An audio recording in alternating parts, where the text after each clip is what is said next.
They score! They score! Welcome to God's Playbook with your host, Father Rico Passero. Lock at the 20, 10, 5, touchdown! Touchdown! Let's play ball. Friends, welcome back to God's Playbook. Today we're going to pray station number 5.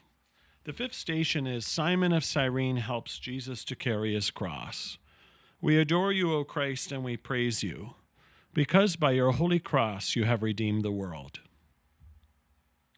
Friends, in this station today, the church invites us to really focus on the fact that Simon of Cyrene, basically a stranger to Jesus, is asked by the Roman soldiers, or let's be honest, forced by the Roman soldiers, to help Jesus to carry his cross. This is a significant station that speaks about life in general. How many times are we asked to help others to carry their crosses? Now, in some cases, we might be asked to help somebody whom we know or love, a family member, a friend, a fellow parishioner, a colleague at work, a friend at school, etc. When it's someone we know, and if we have a relationship with that person, I would suggest that we would likely be willing to do anything we can to help that person. Yet what happens when we're asked to help someone we don't know? Are we as willing to help them? When we study the scriptures, and if you've ever seen a religious film that shows Simon, there's this reluctance to help Jesus. While Simon might have felt sorry for this man carrying this cross, or perhaps not, because usually the Romans crucified people who had committed crimes. Simon didn't want to associate himself with Jesus because you've heard the term guilt by association. Well, if he helps Jesus, is he going to be next? If he helps Jesus, does that suggest that he condones whatever he's been accused of? Will this put his own family at risk? There are many, many fears that Simon has. Also, let's be honest, this is not an easy task. The weight of the cross, significant. Jesus, just looking at him and all of his wounds, the smell, the situation itself leads to believe that Simon would likely want to be anywhere far from that place, not right in the middle of the situation, in the eye of the storm, so to speak. So there's all kinds of reasons for Simon to run away.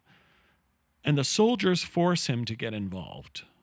So perhaps he has no other choice. But God expects us to get involved too.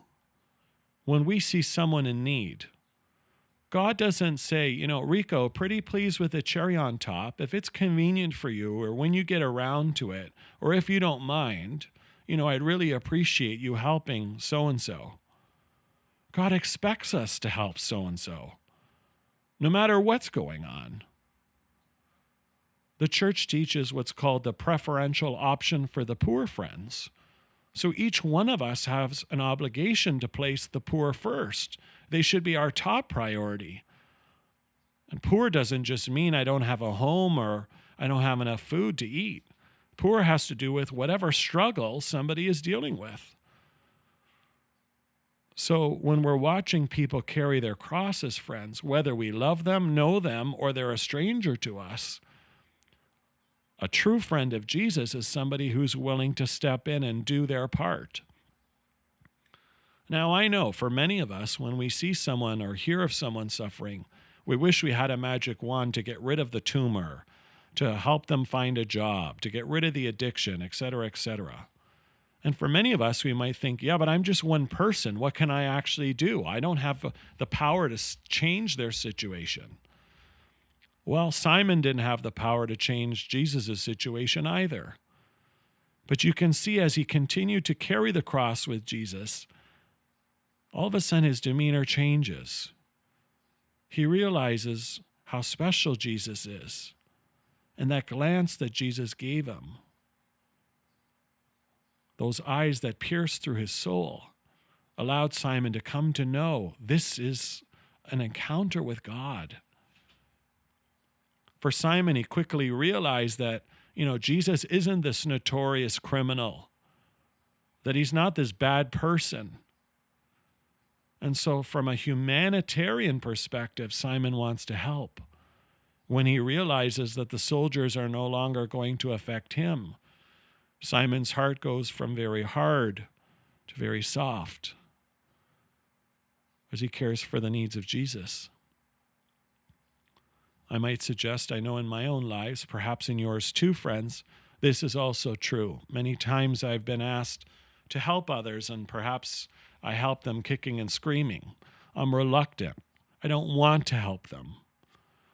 But as soon as I get my hands wet or my hands dirty in the situation, I start to realize this is my brother or sister.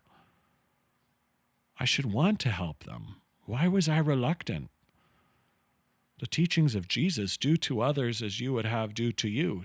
Should I not look for ways in which I can be Simon every day of my life? And then as a priest, is that not my responsibility? As a married person, as a single person, is that not your responsibility, my dear friends? It's easy to say I'm a Christian, but am I living the way that Jesus calls me to? And when I was down and out, don't I pray to God to have Simon of Cyrene sent to help me so that the cross does not overwhelm me in my own life? I remember when I was in the seminary, friends, one of the most profound moments of God was when I was asked to do what's called field placement. And at first, the seminary to which I attended, they wanted me to go into the classroom and work with kids. I love working with children. So I was going to jump at that and think, this is going to be an easy field placement. But God spoke to me in prayer. And I thought to myself, if I'm really going to enter into the seminary experience and challenge myself in preparation for holy orders to see if indeed God was calling me to be a priest, I wanted to do something that was much more difficult. And so I struggled with people in prison. And I thought to myself, if I'm really going to be a priest that promotes reconciliation and forgiveness, then I first need to model it in my own life. I approached the seminary authorities and asked them if I could get into prison ministry. When I first asked the question, they laughed because they said that usually they force people to get into prison ministry, and here I was volunteering.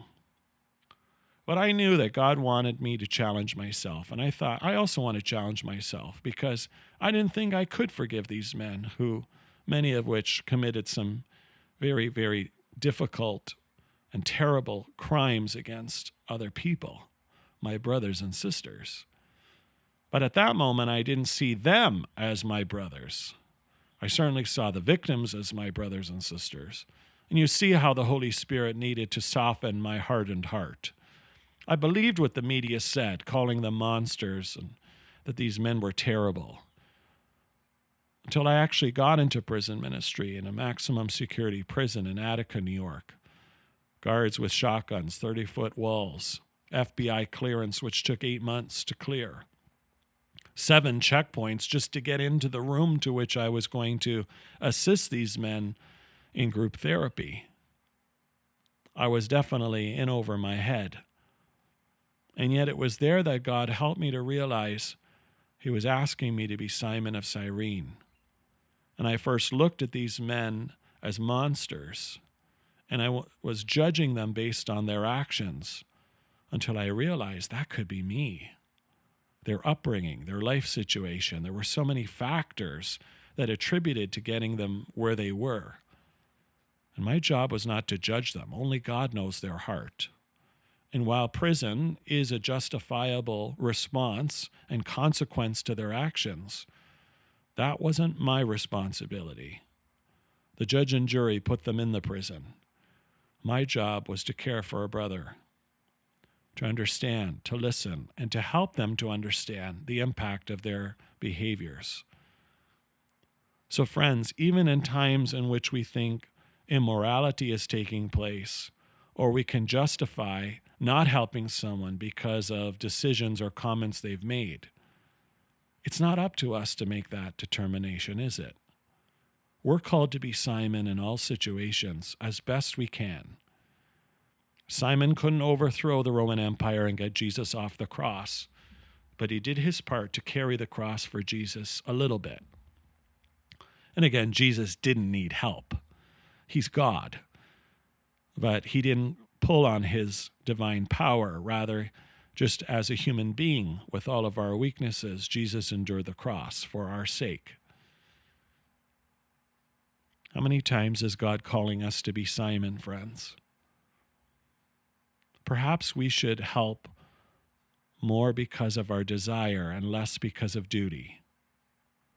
Perhaps we should help because we realize that when we carry somebody else's cross, we are carrying Jesus' cross. Perhaps as we encounter Christ in them and in the moment of helping, we do our part because we want to, out of love for God and other. Let's be Simon. Let's recognize it's a privilege to walk with someone else and be willing to do our part no matter how little or how much we can assist. Let's just do our part. But I also want us to reflect on the many times in which we're called to allow others to help us. A proud person and a weak person is reluctant to ask for help. They think they can do it themselves. And for many times, when we act like that, my brothers and sisters, our crosses are too much to bear, and they can cripple us. Should we not ask God in prayer and rely on the help of God and others to send Simon of Cyrene to help us to carry our crosses and not be so proud? How many of us think we can overcome our sexual addictions right now, and we realize that we actually can't break that chain alone? How many of us are drinking too much and coping with other problems in our lives, but our family and friends who are asking us to go for AA or some kind of therapy has gone on deaf ears? Perhaps it's time for us to put the drink aside and realize we need help. How many of us fail to exercise or visit our physician on a regular basis, and yet our family sees our physical, mental, emotional health slipping, and yet we're reluctant to realize we need help, to open up to that counselor or therapist, our parish priest, our chaplain, another loved one, and to realize it's time to change, that we need help to be able to bear that cross. Friends, these are just some examples that each of us may be reluctant to accept or ask for help. And yet this station teaches us of the need to do just that, to reach out our hand at times, and at other times to accept another's hand, to walk with us every step of the way. Jesus' encounter with Simon of Cyrene helps us to know that God is always there, that really it was Jesus helping Simon to carry Simon's cross. And yet Jesus humbled himself to allow Simon to encounter him in a profound way right there. And in so many ways, when we minister to somebody else, we come to realize that we're the one who's being truly ministered to. At the food bank, in the school, in the parish pew. How many times do we encounter God in the actions of helping and walking with someone to carry their cross, or when others accompany us? We adore you, O Christ, and we praise you, because by your holy cross you have redeemed the world. For God's Playbook, friends, I'm Father Rico. God loves you, and so do I. If you like what you hear, please consider supporting us using any of our affiliate links in the description below via Buzzsprout, Ko-Fi, or GoFundMe. Thanks, and God bless.